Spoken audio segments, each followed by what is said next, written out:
Mesdames et messieurs, bonsoir et bienvenue dans votre émission 3 en en Afrique. Je suis Carmen Févillier, toujours ravie de vous retrouver. Ce soir, nous recevons 2 entrepreneurs visionnaires. J'ai cité Sergio Simons de Fonti et Maher Antoy, cofondateur du Black Beauty Network, un réseau qui valorise l'excellence et l'innovation afro-descendante et qui prépare un événement d'exception, le Gala international du 6 décembre prochain au Palais Bourbon à Paris. Avec eux, nous allons découvrir l'histoire de ce réseau, sa mission et les temps forts de ce rendez-vous incontournable. Bienvenue, messieurs, sur le plateau de 3 en 1 Afrique. Merci, madame. Merci beaucoup. Merci. Alors, bienvenue Sergio Simons de Fonti et bienvenue Maher Antoy. Vous êtes cofondateur de BBN, c'est ce qu'on dit, hein, BBN Black Beauty Network. Vous êtes le président fondateur. C'est ça, madame. Je vous laisse vous présenter. Vous êtes cuisiniste, vous êtes entrepreneur cuisiniste, vous êtes le seul Africain dans ce domaine, dans cette activité.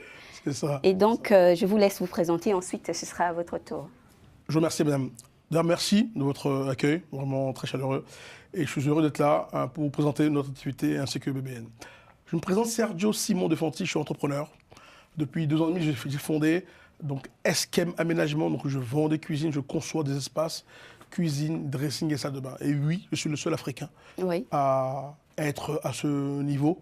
Parce que j'ai regardé un peu dans l'Île-de-France, dans la France, dans l'Europe, il n'y a pas d'Africain qui a créé cette marque, propre structure de vente de cuisine, dressing, salle de bain. Et j'en suis très fier.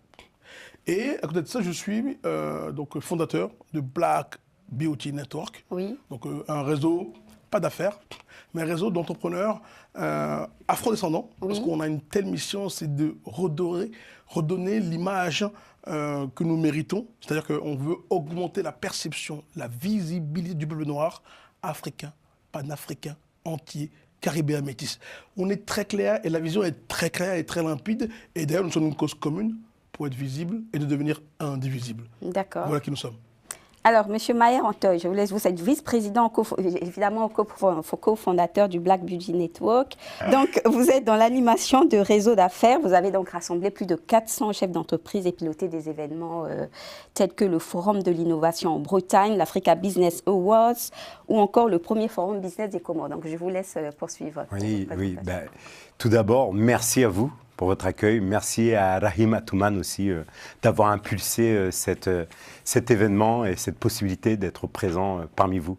Donc, comme vous l'avez indiqué, Maher Antoy, je suis un spécialiste en résistance des matériaux. Ce que l'on appelle un ingénieur structure. Donc, avec mon intervention auprès des professionnels de l'industrie et du bâtiment, j'aide mes clients à bien dimensionner leur structure afin qu'elle soit légère et résistante à la fois. Imaginez-vous, aujourd'hui, il y a du vent, le bâtiment va tenir. Aujourd'hui, je ne sais pas, il y aura de la neige, les structures vont tenir. Donc, c'est mon activité. Souhaite, hein, parce que Exactement. C'est une partie de mon activité. Et donc, pour pouvoir gagner en visibilité au sein de mon activité, je suis rentré dans un réseau d'affaires qui m'a permis de développer mes affaires par la recommandation. Et grâce à cette expertise-là, j'ai pu fonder le premier forum de l'innovation en Bretagne. Alors, vous êtes des précurseurs, hein? Alors, quand il y a des choses qui n'existent pas… Vous êtes deux précurseurs, alors? Oui. À ce qui paraît. Oui. Ben oui, quand il y a des choses qui n'existent pas, on se met en mouvement et on va aller chercher ce qui nous intéresse. Alors, vous êtes allé chercher donc le BBN, Black Beauty Network. Alors, Sergio, dites-nous, genèse, mission, vision, et ensuite vous prendrez la parole. Waouh. Vision, très clairement, je pense qu'aujourd'hui, il est temps que notre population, peuple, soit vue et visible. Quand j'ai démarré BBN, c'est qu'on est parti avec Maher à une réunion, une convention d'affaires. Et ces conventions, on était 800 personnes et on était 6 noirs. À peine. À peine. 800 personnes pour 6… Absolument. D'ailleurs, on s'est rencontrés là-bas à Marseille et on a échangé. Et deuxième année, on était à la même convention, 800 personnes toujours, et toujours les 6. Et je suis rentré à Paris et je dis, je pense qu'il y a un truc à faire. Et j'ai réuni donc les 6 personnes que j'ai rencontrées sur place. Et j'ai dit, les gars, il faut qu'on fasse quelque chose parce que je pense que notre perception n'est pas bonne. Maher est ingénieur en structure, je suis dans la conception de mobilier, on a des avocats dans le club, on a des financiers, des banquiers, donc on a tout en vérité pour ne pas rougir. Okay. Et je pense que BBN, la seule mission que nous avons, c'est ça, c'est faire rayonner. Alors moi je l'ai dit en anglais, BBN, c'est BBN. Ouais, on peut dire, pas de problème, en anglais ou en français. On est francophone. On est francophone. C'est ça. Il n'y a aucun problème. Et je pense que nous sommes ce que nous sommes. Mais si la somme de la force et de la beauté avait un nom, alors je le rappelais en 3 lettres, BBN, et en 3 mots, Black Beauty Network. Avec une seule vision, la seule, c'est d'augmenter notre perception. Parce qu'on en a besoin en fait. Une histoire à vous raconter. Je rentre dans un pressing. Je suis derrière donc, un caucasien que je salue. J'ai des costumes dans la main que je pose sur le comptoir. Je dis bonjour, il me dit bonjour. Il me dit, ils sont beaux vos costumes. Je lui dis merci beaucoup. D'ailleurs, vous êtes élégamment vêtu. Je vous remercie, c'est très important. Et il me dit, ils sont beaux vos costumes. Je lui dis, bah merci. Il me dit, est-ce que c'est à vous? Je suis en plein Paris, le soleil est levé, on n'est pas en 1800 quelque chose. Hein. Il me dit, je sais pas, pourquoi vous me posez la question? Puis il rebondit, il me dit, bah, écoutez, elle est belle la chemise, la surpiqûre blanche et dorée. Je sais pas, ça vient de chez moi, du sur-mesure, le Togo. Et là, il s'arrête là, et je lui dis, bah, monsieur, pourquoi vous me posez la question si c'est à moi les costumes? Il me répond ceci, monsieur, je suis navré, dans le quartier, il y a des gens qui ont des domestiques, je crois que vous en étiez un. Vous voyez, c'est pas du racisme, c'est de la perception qu'il a, l'autre. Bien sûr. Voilà. Et c'est pourquoi BBN doit s'élever, persister, grandir, pour montrer que nous pouvons.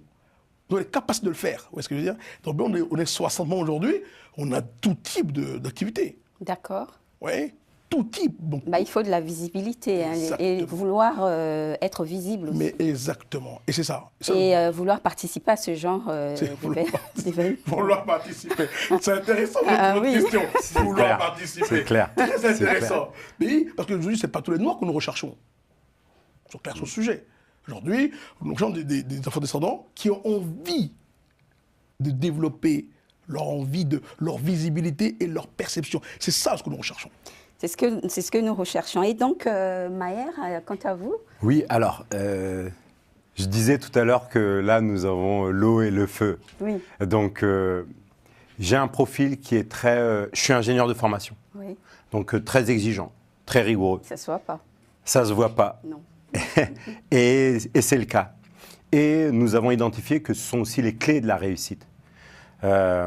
Toujours, hein, dans la série des histoires, dans l'inconscient collectif, l'Africain est souvent en retard. Nos réunions, on ne tolère pas de retard. Les retards. On ne tolère pas les retards. Les retards de l'heure retard. Ce qu'on dit habituellement l'heure africaine. Exact. Vous parliez de ça? Voilà, c'est ça. Et nous, c'est bon, on ne veut plus avoir ces éléments de langage. Donc voilà pourquoi on œuvre. On a la chance d'avoir grandi aussi dans un pays dans lequel on nous a nourris aussi. Hein, on nous a nourris de connaissances, d'expertise, etc. Et très clairement, cette notion d'exigence, elle est au centre du système. Tout à l'heure, on parlait de visibilité. Oui. Je rajouterai un mot, visibilité positive. Exactement. Visibilité positive. Et c'est ce que vous êtes dans votre réseau. Hein. Exactement. On va y revenir. Exactement. Ça veut dire visibilité des compétences. Aussi, mais visibilité positive comportementale, au niveau de l'attitude, au niveau du mindset. Oui. Et donc voilà, tout à l'heure, je parlerai de la manière dont nous sommes structurés, qui va permettre de donner des leviers d'amélioration continue pour les membres, afin qu'ils puissent être alignés avec la vision que nous proposons. Alors, comment vous vous êtes retrouvés deux personnalités, deux caractères vraiment opposés? Et comment vous êtes retrouvés pour créer ce réseau? Opposés, pas tant que ça, finalement, en vérité. Hein, parce que quand j'ai rencontré Maher à la convention, je marchais seul dans la convention, j'entends un gars qui crie « Mon frère !» Je lève mes yeux, je vois Maher qui crie comme ça. Puis on se prend dans les bras, mais d'un coup, on dirait que l'alchimie s'est complètement fait sur le moment, n'est-ce pas? Ah oui, parmi les 8 Noirs qui étaient présents. Exactement. Exactement. Alors je comprends l'émotion. Exactement. Oui. Ouais, on s'est complètement pris d'amitié. Mais vraiment, je le dis parce que moi, il y a quelqu'un assez jovial, d'assez enthousiaste également.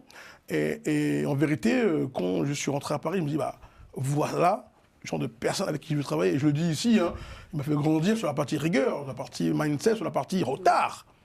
Qui ne tolère pas le retard. Il a raison. Oui. Vous voyez ce que je veux dire? Et c'est important, il a grandi avec lui par rapport à ça, son mindset de rigueur qu'il faut avoir. Ah oui, parce que quand on est entrepreneur, on est dans les affaires, c'est la rigueur. Oui. Complètement, c'est Complètement la rigueur. Et donc, on va parler des départements de BBN Ouais. Ouais, et alors. également de la structure, parce qu'elle est complètement différente des autres organisations. Donc, je vais d'abord laisser la parole à Sergio. D'accord. Je vais en citer quelques-uns et Maher va en citer quelques-uns également. Alors, évidemment, il est écrit que celui qui ne se prépare pas se prépare à se faire oublier. Donc, on s'est préparé avec des départements, comme des postes Oui. auxquels il faut être. Le premier, c'est ce qu'on appelle le comité des sages. Oui. C'est finalement, ce sont les 6 personnes qui nous sommes, où on s'est rencontrés à la convention dont on parlait tout à l'heure. Les 6 personnes, on peut dire les fondateurs. Oui. Sur lequel on s'appuie, on se repose pour pouvoir décider, agir, réfléchir un peu à la vision. Ça, c'est le comité des sages. Deuxième département, on l'appelle le département sélection, parce que c'est parce que tu es noir et tu rentres au BBN. Vous me suivez? La sélection va venir filtrer qui rentre, qui sort. Donc la sélection, c'est ça. C'est un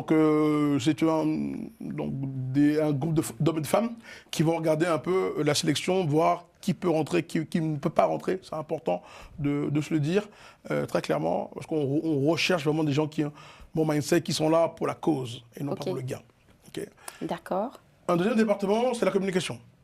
Évidemment, très important.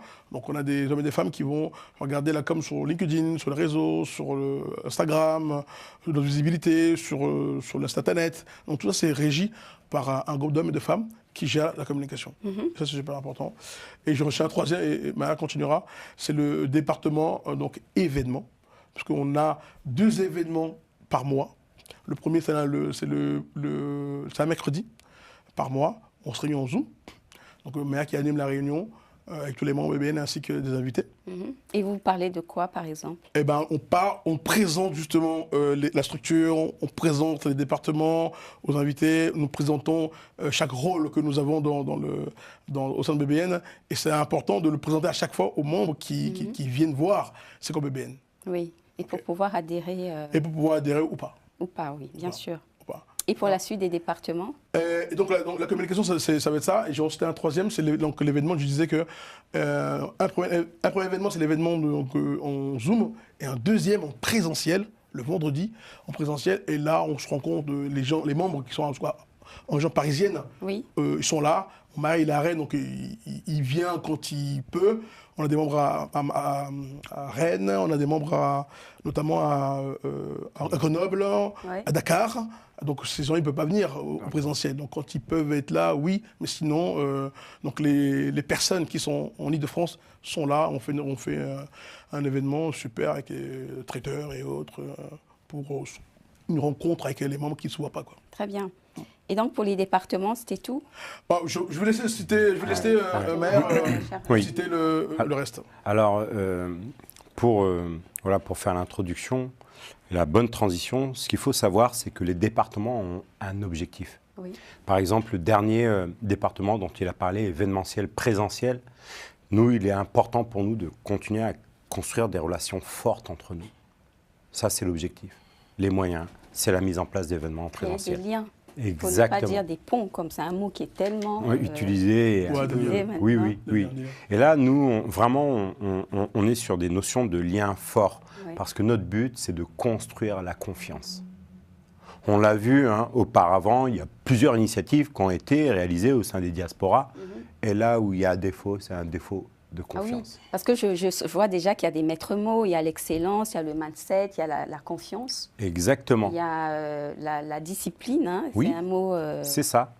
qu'on a employé de discipline. La rigueur, ça voilà. C'est ça. Ce sont les maîtres mots, donc je vous laisse poursuivre. Et c'est encore une belle transition parce que j'allais mettre en avant un département excellence. Oui. Nous avons remarqué que chaque entrepreneur a besoin de se muscler. musclé au niveau de l'état d'esprit. Et donc voilà pourquoi état d'esprit qui se transforme et qui se traduit par des comportements, des attitudes. Voilà pourquoi nous avons mis en place un département excellence. Et le principe, il est assez simple, hein. C'est qu'on identifie les personnes qui ont besoin, et même les personnes viennent d'elles-mêmes pour dire « Ah, j'ai un problème niveau management, comportemental, ça peut être stratégie, ça peut être commercial ou autre, finance ou autre », eh bien ils sont accompagnés par une équipe d'experts en leur domaine où ils font une première réunion et ils font un audit.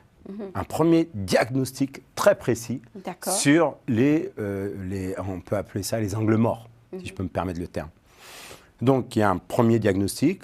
Ensuite, il y a un vrai accompagnement qui est fait avec des solutions qui sont proposées d'abord par la personne qui a des soucis et en plus par le collectif. Et après, il y a du suivi. Et donc tout ça dans le but de pouvoir être aligné avec aussi notre vision qui est l'excellence. L'excellence, ce n'est pas que des mots. L'excellence, c'est aussi des attitudes, un fonctionnement, un apprentissage. La formation est au centre du système. Et donc, voilà pourquoi on a mis en place ce département-là qui a beaucoup de succès. Le département excellence. Tout à fait. Exactement. Et d'autres Alors, on a un département, alors je pense que je terminerai par celui-ci, puisque c'est celui qui nous tient aussi beaucoup et très à cœur. C'est vraiment le département qu'on a appelé Fondation. Nous partons du principe que c'est Oprah Winfrey qui disait que quand on quittera cette terre, il ne restera que deux choses. Nos enfants. Et ce qu'on aura construit. Exactement, notre réputation. Pour revenir aux enfants, nous, on amène ça sur un plateau. Les enfants, c'est notre futur. Aujourd'hui, même ces dernières années, hein, je pense que Sergio en est la preuve vivante, on s'est construit beaucoup par nos parents. C'est eux qui nous ont montré la voie. Par nous-mêmes, par notre énergie. Et aujourd'hui, on veut offrir ça aussi aux générations qui arrivent. D'accord. Donc, nous avons mis en place ce département-là, Fondation. Si vous voulez, je peux développer ou j'en parlerai tout à l'heure. C'est comme vous voulez. On en parlera tout à l'heure, mais il faut qu'on avance un peu sur le gala. Mais d'abord, la structure de BBN, une structure assez particulière. Dites-nous. Alors, cette structure-là, elle est vraiment d'abord, elle est vraiment standard. On est parti sur une association, loi 1901. Donc, c'est quelque chose de très standard. Par contre, cette association-là est composée d'entrepreneurs. Et nous, notre visibilité et notre vision, elle est toujours entrepreneuriale. On voit à 5 ans, 10 ans, 15 ans, 20 ans. Et il n'est pas impossible que le mouvement BBN aussi puisse être une entreprise. Voilà pourquoi on s'est organisé, structuré en département tout de suite pour qu'en termes d'état d'esprit, on pense entreprise. Vous dites la même chose? Absolument. Et j'aurais même rajouté que le BBN, on a cité des départements, il y a deux qu'on a oubliés, c'est le département opportunité, que je pourrais développer plus tard, et le département finance juridique. Même si ce n'est pas payant, on a quand même une structure qui va gérer la partie finance et la partie juridique. Super important. Et la structure, Maya l'a justement dit, c'est une association, mais je précise, ce n'est pas juste une association qu'on vient boire des coups et c'est fini. On est là pour un peu œuvrer, il fallait une forme juridique, là aussi, mais vraiment, le travail qui est là, c'est un travail de fond qui est colossal, on ne s'en rend pas compte, ce qu'il fait derrière. Et pour nous, c'est important de le préciser, et que c'est un travail de fond, et que l'ASSO va nous aider justement à structurer, comme toujours pareil, ce qu'on va percevoir de nous, de l'extérieur, c'est ce qu'on voit de mieux, quoi. D'accord. Alors, nous avons mis en avant les maîtres mots. Et donc, pour vous, le Black Beauty Network évoque à la fois l'identité, la culture et l'excellence, comme vous venez de le dire. Alors, quel message encore, hormis ce que vous venez de proposer, quel autre message souhaitez-vous donner à ceux téléspectateurs qui nous regardent pour inciter les gens à adhérer à BBN? Vous ne serez plus seul. S'il y a quelque chose à retenir, c'est qu'en tant qu'entrepreneur issu des diasporas, en général, vous avez toujours l'impression d'être un petit peu soit de côté ou pas comme les autres. Pourquoi? Parce qu'en tant qu'Africain entrepreneur, en général, cette connexion que vous avez, c'est une connexion familiale que vous avez avec vos racines, c'est une connexion familiale, amicale, mais dans votre environnement business, au fait, vous allez trouver vos pairs au sein de Black Beauty Network. Black Beauty Network, et donc, cher Sergio, on a parlé des liens tout à l'heure et comment, à travers ces liens, vous pouvez faire la connexion avec l'Afrique et les diasporas à travers BBN. Merci pour la question. J'ai échangé avec un ami la dernière fois et qui me disait comment vous allez faire pour réunir les entrepreneurs issus de plusieurs pays. Et alors qu'en Afrique, déjà le Zaïrois ne parle pas au Camerounais, le Camerounais ne parle pas au Sénégalais, le Sénégalais ne parle pas au Malien, le Malien ne parle pas au Sierra-Léonais et ne parle pas au Cap-Verdien. C'est intéressant. Je dis, mais écoute, si on commençait par ici. Après, on a grandi ici avec des mêmes codifications, le même mindset, plus ou moins. Donc si on commençait ici, si on commençait à se réunir ici, que le Comorien qui est Maher traite avec le Togolais qui est Monkeba. Et la langue française qui Et réunit... évidemment, et la France qui nous rassemble, et la culture qui nous rassemble. Ouais. On ne l'a pas dit, mais vraiment, on fait partie du même club d'affaires. OK, on s'est rencontrés. Donc c'est super important ça. Donc si on le faisait déjà, si on réussit ça ici, on réussit en Afrique. Et le pont est là en vérité. Le pont est là. Bien sûr. À travers la langue déjà. Évidemment. À travers la langue. Alors on va parler rapidement du gala du 6 décembre parce qu'il ne nous reste plus beaucoup de temps. Pourquoi avoir choisi Paris? Pourquoi le Palais Bourbon? Comme on s'est dit, BBN, c'est une rencontre d'entrepreneurs. Quels seront les grands moments forts de cette soirée au Palais Bourbon? Et quelles sont les personnes qu'on va rencontrer ce jour-là, le samedi 6? Alors, pour le lieu, on a voulu clairement, encore une fois, montrer la crédibilité. Vous savez... ah oui, c'est le Palais Bourbon. Mais on a dit, il y a deux choses qu'on vous laissera quand on mourra, c'est nos enfants et notre réputation. Et j'apporte un élément très important sur la crédibilité, vous ne vous rendez pas compte. Même les escrocs ont compris cela. Même des bandits, les gangsters ont compris le mot crédibilité. Au code blanc, hein? Oui, je suis navré, hein? Au code blanc, hein? Non, mais je suis navré. Même eux ont compris. Alors, je m'explique là-dessus. Le lieu... Au col blanc ou pas? Ah ouais. Au col blanc ou pas? Mais je le dis ici, c'est super important. Oui. Ce lieu-là, pour nous, est important de montrer une crédibilité.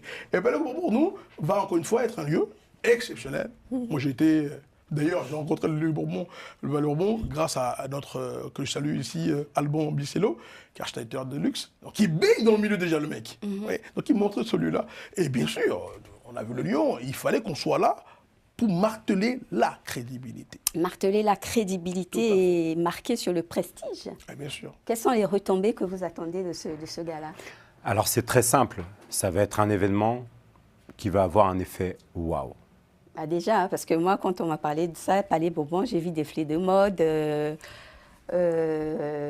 haute couture, j'ai vu soirée VIP. Hein. Oui, on aura aussi l'intervention de Rahim Atoumane aussi qui sera là et qui va ouvrir aussi cet événement-là. Nous sommes en pourparlers avec des personnalités comme Rokia Diallo, Claudie Siard, etc.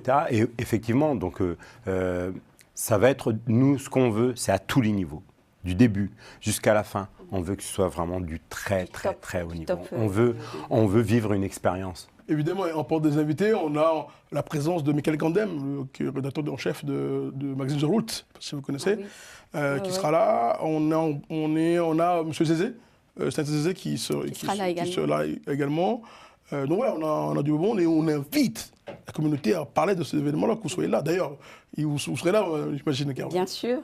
Okay. Donc ça, c'est important que les pionniers ou les ponts de la communauté soient là pour montrer que ce qu'on est en train de faire, ce n'est pas juste des blagues. Alors, vous invitez les gens à venir. Ça coûte combien l'entrée? 257 € exactement. 257 €. Exactement. Alors, comment... Alors, beaucoup ont tout ce que vous avez, hein, la compétence, le mindset. Quelquefois, dans le portefeuille, c'est vrai. Ça coince. C'est vrai. Mais non, mais c'est marrant parce que j'ai une phrase qui tourne souvent en tête. C'est une phrase américaine hein, qui dit « High is the price, quality is the best ». Oui. On paye une expérience. On paye une expérience. Et au fait, je ne dirais même pas combien ça coûte, mais combien ça vaut. Combien ça vaut dans ce qu'on va recevoir plutôt pour sa construction personnelle. Voilà. Alors donc, d'abord pour l'adhésion, je pense que... Au BBN? Oui. Non. On a décidé, on a beaucoup réfléchi, que c'était gratuit. Ben voilà, parce que ça, c'est un message fort pour les téléspectateurs qui ne pourront pas être là. C'est un message très fort. Oui, c'est un message très fort pour pouvoir déjà être au sein du réseau, bénéficier des conseils et tout ça. Exactement. Et alors, c'est offert. Parce que toujours dans l'inconscient collectif, le gratuit n'a pas de valeur. C'est l'entrée et la participation est offerte. Parce que vous l'avez bien compris, qu'il y a des accompagnements de très haut niveau. De bonne qualité, oui. Donc, on a convenu. On a convenu. Je pense que j'aime beaucoup cette phrase-là, que savoir donner. Oui. Pour moi, c'est important. Ouais. Puis d'ailleurs, si au BBN, dès qu'on fera payer, c'est qu'on a un truc à vendre. Et on n'a rien à vendre. Nous sommes là pour augmenter notre perception. Vous ouvrez les portes. Nous offrons les portes. Vous ouvrez les portes. Je ne sais pas si on ouvre les portes, en tout cas. Ah ben oui. Mais en tout cas, personnellement, je ne sais pas si on ouvre les portes, mais je sais qu'en faisant ça, je me rends utile en fait à la communauté. Exactement. Ça, c'est important pour moi. C'est important. Alors, quelles sont vos perspectives pour plus tard, les perspectives de BBN pour plus tard? Alors, nous avons des perspectives à court et moyen terme. Oui. Tout à l'heure, je commençais à mettre en avant la partie fondation. Dans la partie fondation, dans le département fondation, nous avons plusieurs actions en cours de préparation et qui ont déjà été faites. Tu pourras tout à l'heure exprimer ce qui a été fait aussi concrètement. Oui. Moi, je suis aussi un homme de projection, donc nous avons commencé à mettre en place des actions où, tout à l'heure, je parlais des enfants, où nous, le but, c'est de les aider à améliorer leur visibilité, leur compréhension du monde dans lequel ils évoluent et leur donner tous les outils qui leur permettent de gagner des kilomètres, des années-lumière. Donc, nous sommes en train de mettre en place des événements où on va rassembler des enfants de la communauté pour pouvoir leur transmettre des outils, des astuces, des techniques, des méthodes, notre savoir. Oui. Et donc ça c'est une des actions. Donc on a plein d'autres actions, des actions qui ont été passées, si tu pouvais exprimer un petit peu. Tout à fait. Dans le département de fondation, il y a un département qu'on appelle l'action sociale. Parce qu'effectivement, le but de tout ça, c'est pas être là et puis laisser nos semblables ailleurs. On veut aussi aider les plus démunis. Voilà pourquoi cet été, nous avons mis en place des kits de distribution pour les enfants, des femmes seules qui n'ont pas les moyens. On a mis en place, on a distribué 30 kits scolaires à des enfants-là. J'ai eu un retour très touchant qui disait qu'avant les kits, elles ne voulaient pas aller à l'école. Et qu'avec les kits-là, elles se sont prêtes à aller à l'école parce qu'elles n'avaient pas les moyens. C'est intéressant. C'est très intéressant. C'est très intéressant, oui. Et tout ça, pour nous, c'est au cœur aussi du sujet. Et voilà pourquoi BBN, dans la partie fondation sociale, on est prêt à vouloir aider les plus démunis. Très bien. Je voudrais juste, pour terminer là-dessus, je voudrais quand même mettre en avant, c'est l'action de Michael Graff. Absolument, Michael Graff. Qui a donné un peu l'impulsion là-dessus. Ouais. Et ce que j'ai retenu là-dedans, c'est vraiment cette notion d'expérience où les enfants vont peut-être un jour oublier les trousses et les stylos, mais ils n'oublieront jamais le moment qui est resté gravé dans leur mémoire. Une après-midi passée avec les personnes de BBN, où ils ont passé un super moment, juste quelques secondes pour exprimer un petit peu ce qui s'est passé quand même. Nous avons travaillé avec d'autres associations qui étaient là. Et donc on a réuni les bénévoles d'associations. On a distribué ces kits-là avec les enfants, avec les mamans qui étaient là. Et on a fait un goûter l'après-midi. Et c'est hyper touchant parce qu'on voit que c'est pas que des photos bling sur LinkedIn. Là, on vient sur le terrain. Et moi-même, ici, parce que j'étais sur le terrain avec mes équipes pour pouvoir soutenir ces actions-là. Et c'est super important. Soutenir ces actions. Et j'ai fini par, donc sur la vision, c'est un membre que je salue, Moulay, qui me disait que BBN sera implanté quand on sera 100 000 adhérents à travers le monde. Là, on aura un véritable poids. Et je le salue. Et il dit que c'est ça qu'il faut faire. Dans la vision globale, lointaine, très lointaine, c'est être 100 000 membres. 100 000 membres. 100 000 membres. Et donc, au-delà de Paris, de la France... Bien sûr, aujourd'hui, on a commencé... Vous avez parlé de l'Afrique, justement. Dakar, on a un membre à Dakar. Les Antilles. Les Antilles, absolument, oui. D'ailleurs, nous avons Antilles. juste derrière le monument de la Renaissance africaine. Symbolique. Symbolique de l'émission 3 ans Afrique pour cette saison. Et donc, messieurs, merci beaucoup. Merci Sergio, merci Maher pour avoir accepté cette invitation et de venir présenter le gala de BBN, Black Beauty Network, le 6 décembre. C'est ça. Au Palais Bourbon à Paris. 6 décembre, Palais Bourbon à Paris, oui. Au Palais Bourbon à Paris. Et donc, rendez-vous, chers téléspectateurs, le 6 décembre, comme je le dis, pour le gala international du Black Beauty Network au Palais Bourbon à Paris. Et un grand merci à vous encore une fois, chers téléspectateurs. Un clin d'œil tout particulier à nos fidèles de Gabon qui nous suivent encore toujours au rendez-vous, encore plus nombreux. Et donc, c'était Carmen Févillier, toujours heureux de présenter cette émission pour vous. Et à très vite. Au revoir.